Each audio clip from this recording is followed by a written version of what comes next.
Let's talk about something I love, Pinterest. You're probably wondering, what do moonshine and Santa Claus have to do with Pinterest? No, I'm not crazy, and yes, you're in the right place.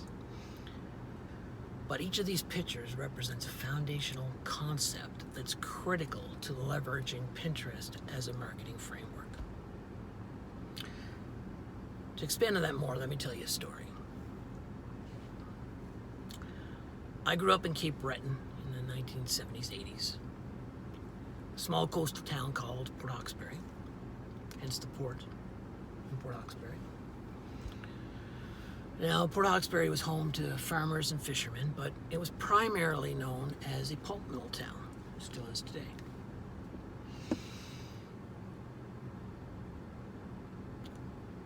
And on those warm summer nights in July, the wind was blowing just right from the southeast. You'd get a lovely rotten egg smell permeating the town. This was common in mill towns in the 70s and 80s as the catalytic converter regulations weren't very strict. And on any given day, it wasn't uncommon to have that burns of sulfur letting off that rotten egg smell into the community when the wind blew the right direction. To this day, when somebody farts, I think of home because of that smell.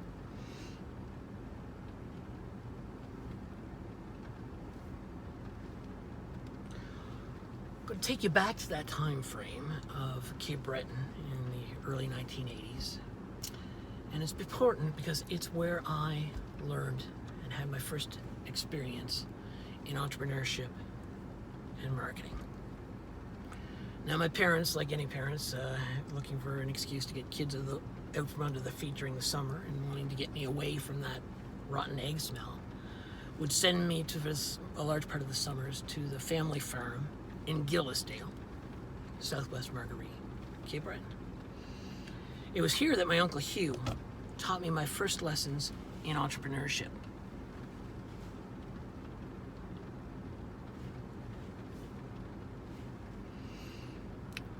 You see, Uncle Hugh was a character. He was born in the farmhouse in Gillisdale, and his entire life, I doubt more than 5 times he ever drifted more than 50 kilometers away from the homestead. Like I said, he was a character. Uncle Hugh had a dog named Cat, C-A-T. So Uncle Hugh be resting on the porch, have his feet up, all of a sudden he'd stand up, bellow Cat, and this golden retriever would come running at top speed across the field. I think over the years, Uncle Hugh had 4 dogs all named Cat. I had to throw in a dog story because I was these earlier in the day. It was on a warm Saturday in July that Uncle Hugh started giving my first lessons in what I call entrepreneurship, what he called the moonshine business. And what he said, Gillis, don't be a cheap bastard. Gillis, don't be a lazy bastard. And use a radiator. Make your own condenser coil. We don't want to kill the customers. Now, to explain what he means here needs a little bit of a scientific explanation on the science of moonshine. The way a moonshine still works is it basically operates off of the scientific principle that alcohol turns to vapor or boils at a lower boiling point than water. So what the old moonshiners used to do is they had what they call a mash barrel, which had a bunch of organic material and different things to cause it to ferment. They would then put it into a giant copper kettle that pretty much acted like a pressure boiler and slowly raised the temperature. And due to this differentiation in the boiling points, the alcohol would turn to vapor before the water turned to vapor or steam. So, in theory, the alcohol spits out the other end of the still if you keep the boiling point between a certain range. And the old moonshiners would run the moonshine through this process several times to get the level of alcohol up to their desired taste. Now, what Uncle Hugh was referencing is he was referencing the radiator part, the condensing part of the still, which is really the coolant system. So once the alcohol turned into this vapor, you had to have a way to condense it back into a liquid. It's a very similar process to what you see a cold glass of water on a desk on a warm day, that concept.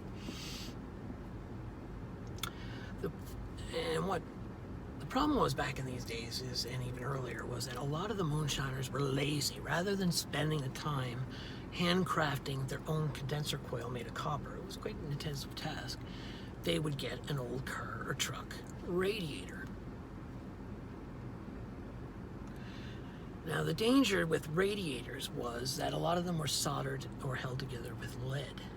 So a lot of the old moonshine stills were infamous for actually causing lead poisoning, and actually, in some cases, killed off large portions of communities due to lead poisoning over time. So this is what Uncle Hugh was referencing when he said, Gillis, don't be a lazy SOB, lazy bastard. Build your own condenser coil, don't use a radiator. We don't want to kill our customers. He was teaching me quality, building quality into your product from day one. That wouldn't have been his words. His words would have had a whole bunch of explicitives in them, but that was what he was teaching me. Now, why did I take you here? Well, why I took you here is the two concepts that Uncle Hugh ingrained to me at a very early age: quality and building trust between you and your customer are the two things that are absolutely critical to leveraging Pinterest as a marketing utility. So let's talk a bit more about Pinterest and how you can leverage its marketing capabilities. Comparing Pinterest to any other social network is like comparing apples to cows. They function completely differently. I'm not sure if it was Anita or Linda that posted this, but I stole their quote because it's actually very good, and I actually embedded it in a few other presentations. But it speaks to Pinterest beautifully. Pinterest has a lot of people scratching their heads, and a lot of people just plain old ignore it because they don't understand it. And the reason is Pinterest operates fundamentally differently than the other social search platforms. As I said, Pinterest is very different and runs on different principles than Facebook, Instagram, LinkedIn, YouTube. For starters, it's not even a true social media site. It's a visual search engine. Pinterest themselves calls themselves a visual discovery engine. It's the second largest search engine that's not owned by Google. It has 265 million active users. 93% of Pinterest users plan future purchases on Pinterest. This is important. The users of Pinterest are planners. They're comparison shoppers. They have a decision process in their purchase patterns, and they use Pinterest as the workflow engine to aid them in their purchase decisions. 87% of pinners have purchased a product because of Pinterest. This tells you that they're integrating Pinterest and the Pinterest app as part of their purchase decision process. 40% of Pinterest's user base has an income of $100,000 or more. That's an important stat if you're selling a product or service. And 1 in 2 millennials are on Pinterest. Now, as I alluded to earlier, Pinterest fundamentally operates on different founding principles than YouTube, Instagram, and Facebook. And the most notable difference here is the fundamental way they treat traffic and people using their sites. If you look at Facebook, Instagram, YouTube, their primary desire is to keep you on their site as long as possible so they can cram as much advertisements down your throat as humanly possible.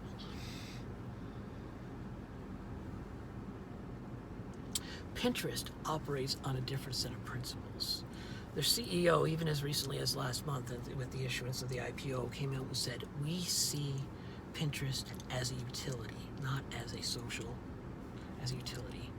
It's typically the starting point for a user's journey to fulfill their project, their desire, their request. The ending of the journey is at a trusted off-site third party. let that sink in. That's a very different founding principle than the other networks. Now, Pinterest does still make money on advertising dollars, but it's not typically for ads you see displayed on Pinterest. It's for giving provenance to your pins so that people will click through. You pay Pinterest to show the pins so that people click through to that trusted site. So even advertising works on a different principle in Pinterest.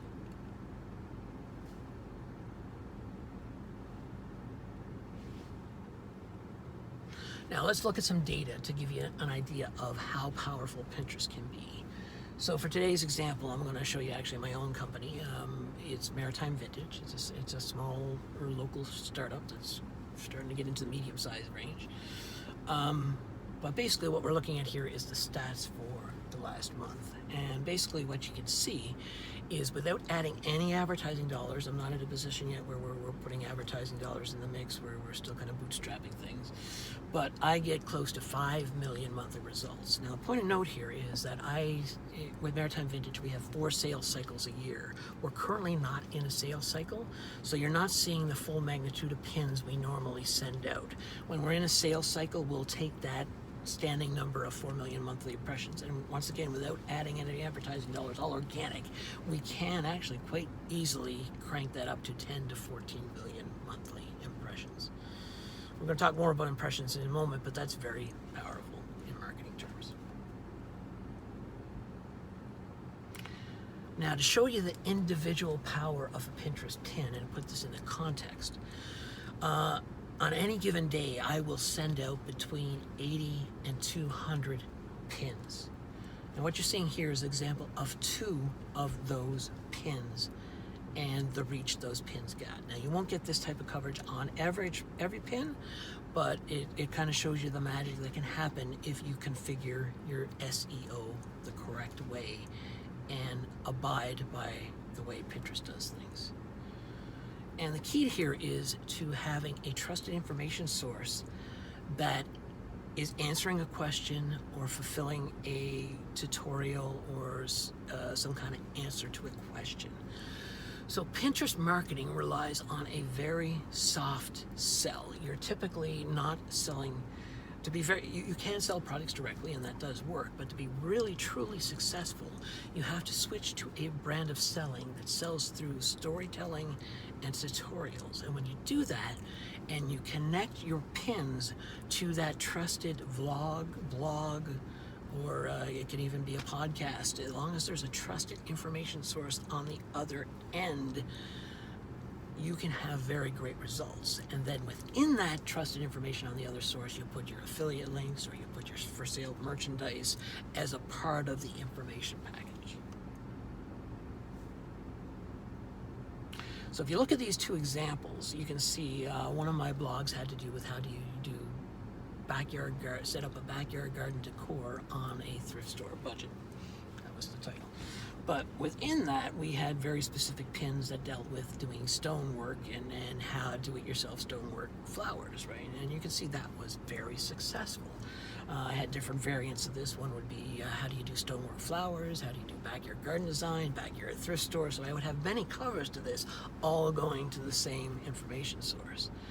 Now this one, of all those covers, this one was my most effective, and you can see it was, over the course of 1 month, it was seen 600,000 times.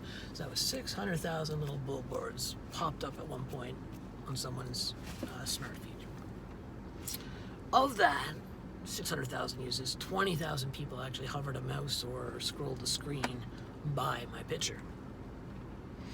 Of those $20,000 that did that, 20,000 users that did that, 1,000 actually clicked on the link and went to my blog post. Now, another factor that you don't see in the other social networks is this concept of saving a pin. And this is actually, in some cases, can be more powerful than actually a click through to your site. Because what this means is someone else liked your pin so much, they pinned it to one of their boards and created another broadcasting station for your information. Because although they copied your pin, that pin is still taking people to your blog post. And you can start to get exponentially powerful sometimes if the right person copies your pin. Now, why does this work? This works because Pinterest SEO is actually very different than that, than what you see on Google, and it fundamentally operates on different principles. So once again, once you know those principles, you can make them work actually very easily to your advantage. They are just very counterintuitive to what you would naturally do on Google. Now, Pinterest uses 3 streams to show up information based on SEO results and smart feeds. The first one that we're going to put in a parking lot, because we're not going to use it initially, is the pins you see from people that follow you.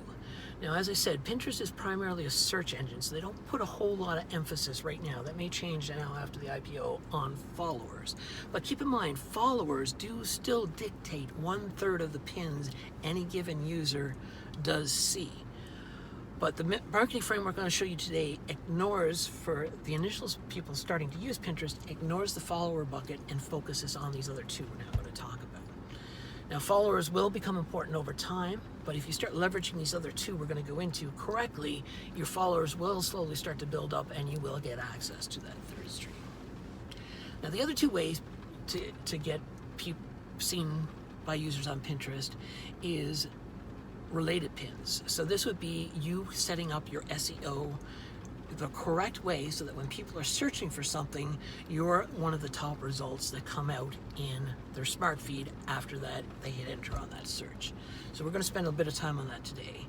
The other way that you get seen is by Pinterest deeming your pin to be related to another pin that someone is looking at. So for example, if someone brought up a copy of a pin of an old pedal car, right down below that pin, Pinterest will automatically suggest, oh, you might also like this, oh, you might also like that, oh, you might also like this. Very similar to what YouTube does.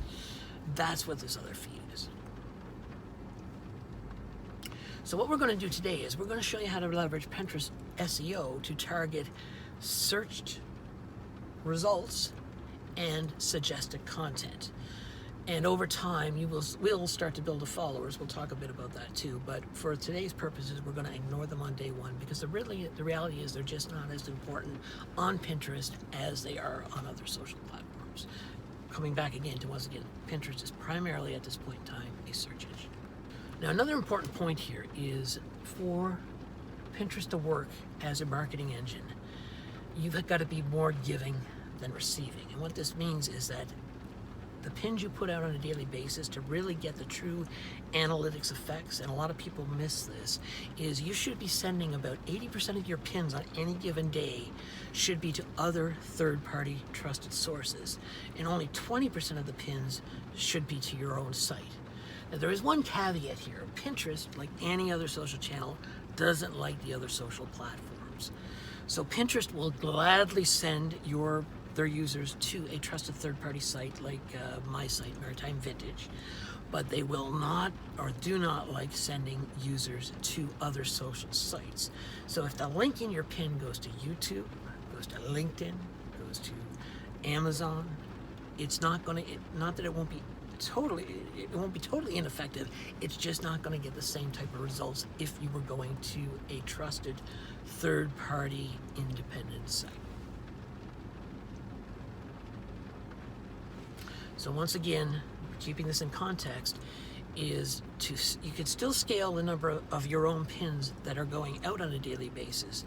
You just can't overload on your own pins. You've got to scale with other third-party content. So if you wanted to take your pins from 20 of yours a day to 40, you've got to exponentially increase the number of third-party pins to keep those 2 numbers in ratio. I call this the Miracle on 34th Street effect. And what it does is it turns you into a trusted broker of information and resources. Now, most of you have probably seen Miracle on 34th Street, and in this, the Macy's Santa Claus is hired for the season, and he has a mother come into the store, and she basically says, "Oh my God, Santa, don't say yes to this toy. I can't find it anywhere. My child's going to be so committed. Don't overcommit." And basically, Santa then says, "Oh, I know Gimbel's down the street has that same product. You can just go there for $7.50, get it, and your child's happy." Now the Macy's manager hears that and is aghast that, "Oh my God, you sent one of our customers away." But the shopper comes back and says, "Oh my God, you've just created a customer for life. I don't believe you have a policy of sending your customers to another store if you can't fulfill the need." And Macy's then turned that into an ongoing marketing platform. It's this concept that really keeps Pinterest operating optimally, in the fact that you're not just sending people to your content, but you're being a broker, a curator of content, and sending people to other trusted sources of information where they can find the content they're looking for, as well as your own. So remember, story tell, don't sell. 2 more examples of story-based pins that have been quite effective for me. So now we're going to go into the technical SEO steps that make this Pinterest marketing framework work. And we're going to look at 2 things. We're going to look at SEO and trust factor. Step number 1 is you got to establish your trust factor. Now, the way I look at Pinterest is it assigns a trust score to every account out there. So when you just initially open up your account, your trust score is very low. You're going to go through a certain series of steps we're going to talk through today that will help you start to build up that trust rating. The higher your trust score gets, the easier it is to place in the number 1 position when people are searching for things on Pinterest. Before we get to step 2 and 3, which are a little more technical, the first thing to keep in mind is spam or dead link pins can be the death of you on Pinterest. It's very important that before you pin something, you validate that it goes to a trusted source if your goal is to get your impressions up, and that you're not putting out any spam links. This is why I've never used group boards on Pinterest, would never recommend using them, is there's too much spam in there, and it only takes, and we've done a lot of analytics tests on this, it only takes a handful of spam pins coming from your account to really hurt your trust ranking and therefore hurt the number of monthly impressions you're seeing. So to give you an example of how powerful this trust factor is we're going to talk in a minute about how do you certify a site and get that trust factor. But here you see the statistical impacts of having that trust factor or not having it. So here I got 2 pins, both created on the same day, sent out minutes apart. The first one goes to my website, and where I created a Social Media Day Halifax 2019 landing page and copy all of the key graphics and information. The other goes to Social Media Halifax's site, also a great site, but it hasn't gone through the validation process with Pinterest to get that trust designation. Now you can see exactly the same worded pins, slightly different pictures, but same worded pins, and you can see the huge difference in SEO results based on having one site that has that trust factor and one site that does not. The next step to help you gain more trust and up your trust score is to convert to a Pinterest business account. There's 3 reasons for this. It helps with your trust score. But number 2, by having a Pinterest business account, it gives you all the access to the Pinterest analytics engine, which is really great. There's some great analytics tools, and a new version came out about a month ago. It's just incredible. It also allows you to do promoted pins, which you're probably not going to do a whole lot of on day 1, but it does give you that option. Next step you have to do, and this is the only technical step in the process, but the good news is I've got a good video on this, but if you just search verify your domain on Pinterest, there's all kinds of great tutorial videos out there. Basically it's just you got to go to one of the Pinterest page, take a snippet of code and put it into your landing page. But once you've done that, you get that trust rating that gives you that difference that you've seen on the 2 Social Media Day Halifax pins I showed you. Now, how do you configure the SEO within Pinterest? Pinterest SEO is really different than, it's a different fundamental concept than SEO on Google. And you do it at 3 levels, and all 3 levels have really got to be aligned and working together. The first is you need to set up your SEO at the profile level. So once again, you're not doing this on your own personal website, you're doing this on your Pinterest site. This is where you configure most of the Pinterest SEO. The second part to align your SEO is actually on your boards themselves. The third place is on the individual pins. And the thing to watch out here is, remember, you've got 80% of your pins come from reliable third parties, 20% are your own pins. Now, so once again, we're at step 4, and we talked a bit about this already, but the pin quality and the trust factor are very important. So once again, you're typically going to be pinning 80% of your pins are going to go to other sites and 20% to your own. Now, you're fairly comfortable. Your own is going to go to a logical, trusted information source, but you really got to be careful that the other 80% of your pins are curated content and are going to trusted sources. This is why I never recommend using group boards on Pinterest. It's due to this reason that the group boards are just attract a huge amount of spam, and it only takes a handful of spam messages going out in your account to really hurt your trust factor. Now, the key to success in Pinterest is tying a search query to a knowledgeable, trusted third-party source. Now, one caveat here is Pinterest, much like the other social networks, does not like any other social network. So what this works is, a caveat here is this will work very well with a trusted site that you own. It will not work very well if you're trying to redirect someone to YouTube, to Etsy, to Amazon. The algorithm just does not work that way. Step 5 is consistency. Consistency is key. And to get really high results, you have to be pumping out a lot of pins every day at regular intervals. We typically recommend anywhere between 80 to 140 pins a day. Once you hit your running speed, you kind of ease into that. Now, to keep up with this, you really need a scheduling tool. The best one we found is Tailwind, where there's no promotional link between me and them, but it's a very good tool that has certification through Pinterest, and there are other options out there as well. But make sure you get an automation tool into the mix. Otherwise, you can do it manually, but it just takes a huge time commitment. So that's the steps you need to understand and leverage Pinterest as an SEO search engine. I hope you have been able to leverage the information you learned today as I walked you through the Pinterest marketing framework.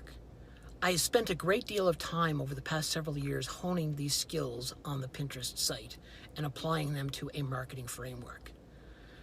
Through the framework, I have defined the mechanics and underlying supporting processes to be a successful marketer on the Pinterest platform.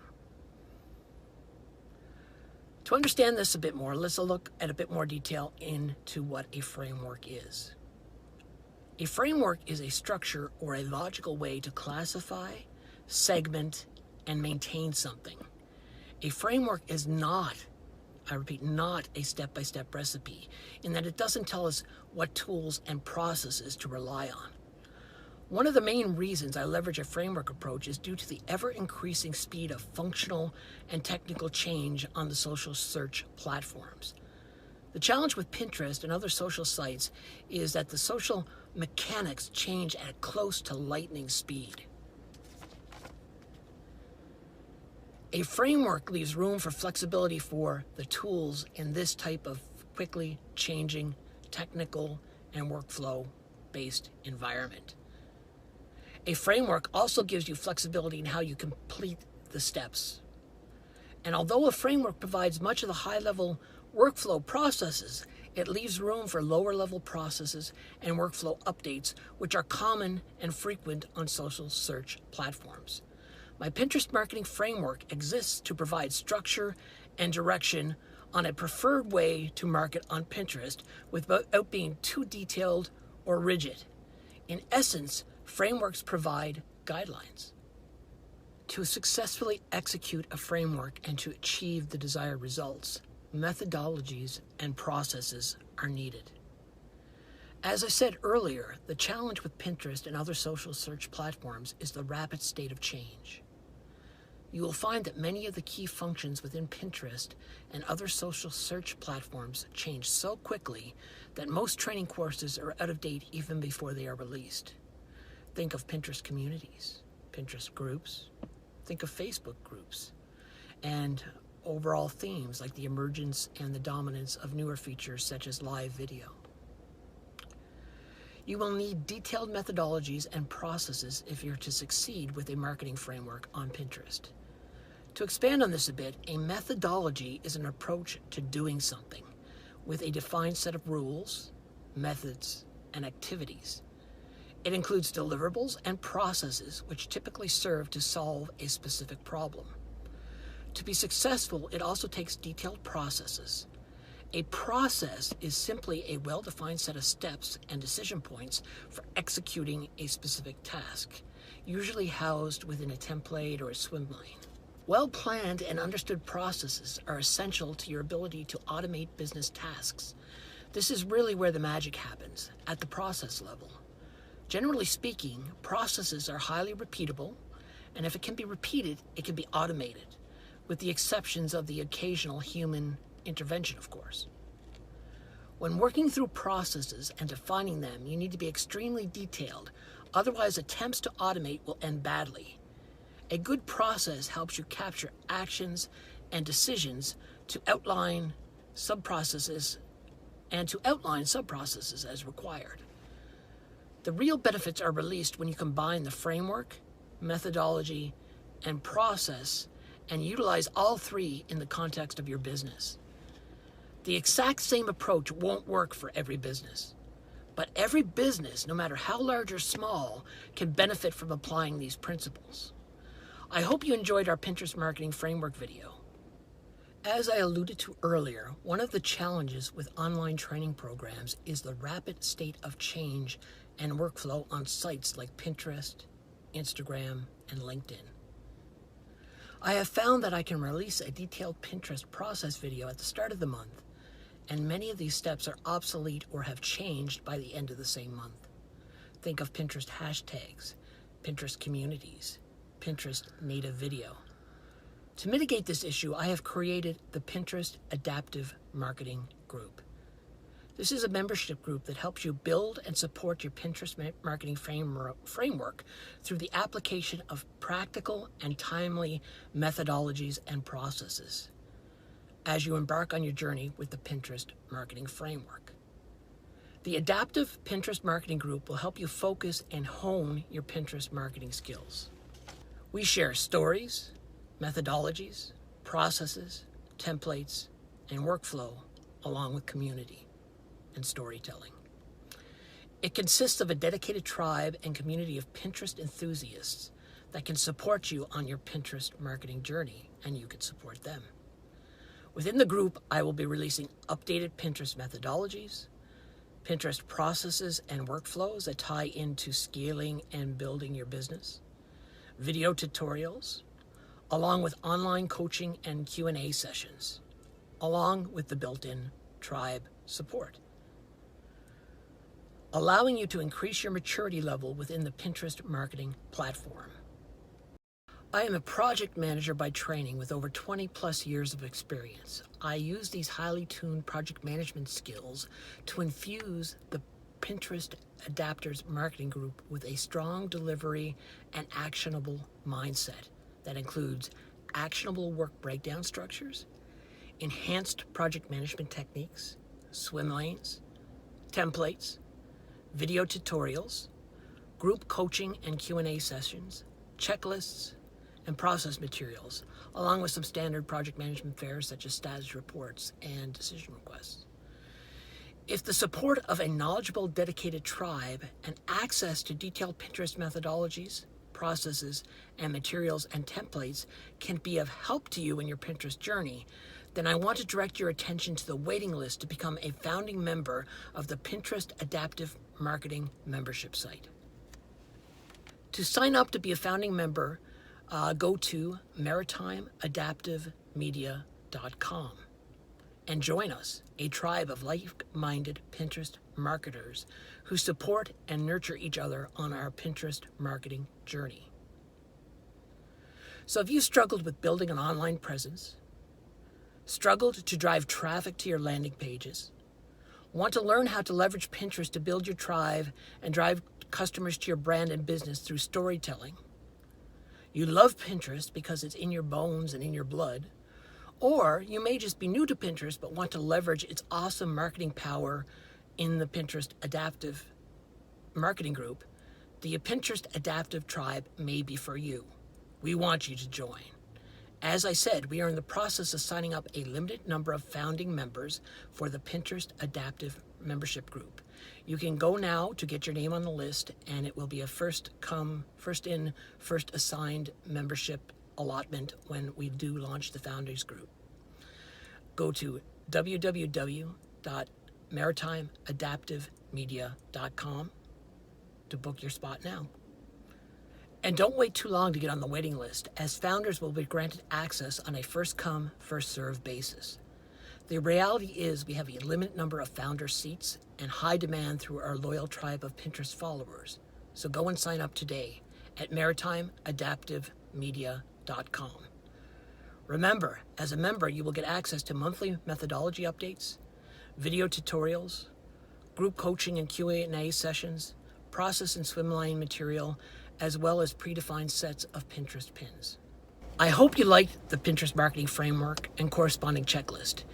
If you did like this framework, please like and share this video with your friends and colleagues. To get your free Pinterest marketing framework checklist and sign up to be a founding member of our Pinterest Adaptive Marketing Group, go to maritimeadaptivemedia.com today. This is Duncan Gillis.